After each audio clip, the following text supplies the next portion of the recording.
Bonjour, je suis à Carnac avec Antoine et Edouard du club Cinco Windsurf. Aujourd'hui, on va vous expliquer comment choisir son matériel d'occasion en planche à voile.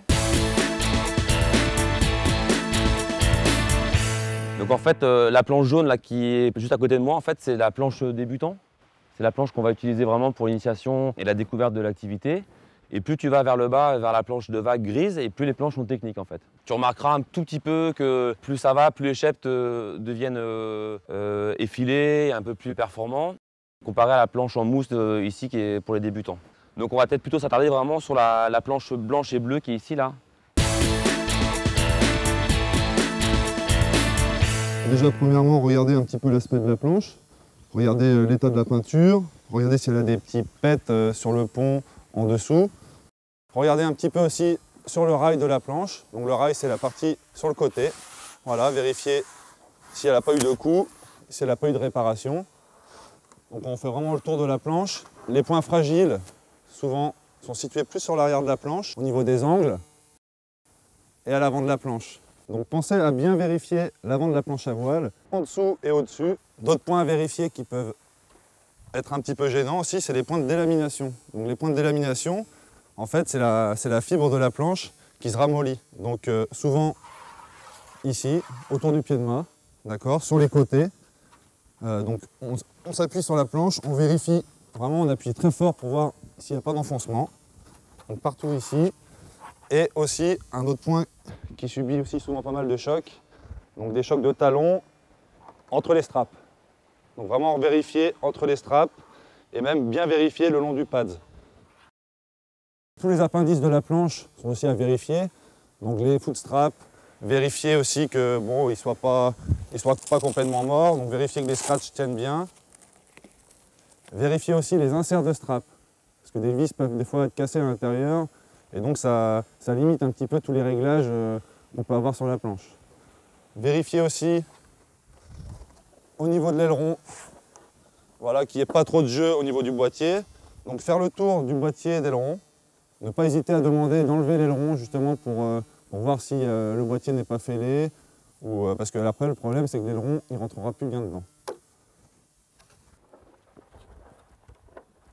Donc là cette planche là, on voit bien qu'elle est saine. Elle n'a aucun enfoncement. L'avant de la planche n'a pas de poc, elle n'a jamais été réparée. A priori c'est une bonne planche pour une bonne planche à acheter.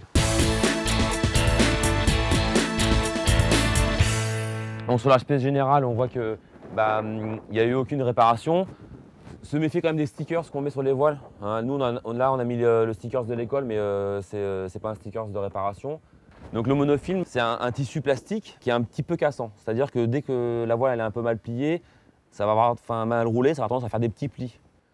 Alors là, on voit qu'il y a plein de petits plis sur la voile, mais ce n'est pas des plis qui sont trop gênants, quoi. Par contre, effectivement, faire attention si la voile elle a vraiment été pliée fort. Du coup, le monofilm, il est plié comme un bout de papier. Là, ça peut être un risque d'usure assez rapide, quoi. On fait également un petit check au niveau des coutures. Une fois qu'on a vu l'aspect général, les coutures, le monofilm et puis les stickers, on va regarder la tétière. Donc vérifier que toutes les coutures là soient bonnes, on passe le doigt dedans pour voir si la tétière elle est bien en place. Après, on peut aussi regarder toute la chute de la voile. Vérifier aussi que sur les lattes, il n'y ait pas trop de plis. S'il y a des plis, ça pourrait expliquer que la latte elle est cassée ou qu'il y a une chute dans la voile. Donc ça peut être quelque chose à vérifier. Donc au point d'écoute, juste vérifier que l'œillet il n'est pas trop oxydé, parce qu'il y a quand même beaucoup de tensions qui se font à cet endroit-là. Regardez l'état de la poulie en elle-même, savoir est-ce que la poulie elle est complètement oxydée, est-ce que ça coulisse bien, est-ce que ça tourne, et les sangles ici. Parce que là c'est là où se fait toute la tension de la voile. Donc vérifier que les coutures ne soient pas abîmées, que la sangle soit propre, quoi. Donc sur le wishbone, pareil, l'aspect général. Vérifier aussi au niveau des vis, voir si les vis sont bien serrées, s'il n'y a pas de jeu à cet endroit-là. Et puis vérifier que la poignée ici fonctionne bien et qu'il y a un peu de tension, quoi. Donc vérifier que les systèmes de clips, comme ici, là, fonctionnent bien et facilement. Toutes les coutures sont bonnes, toutes les points de tension sont bons, les lattes ne sont pas abîmées, le monofilm il n'a pas de gros points de faiblesse. Donc ça c'est une voile qui est partie pour naviguer encore un paquet de temps.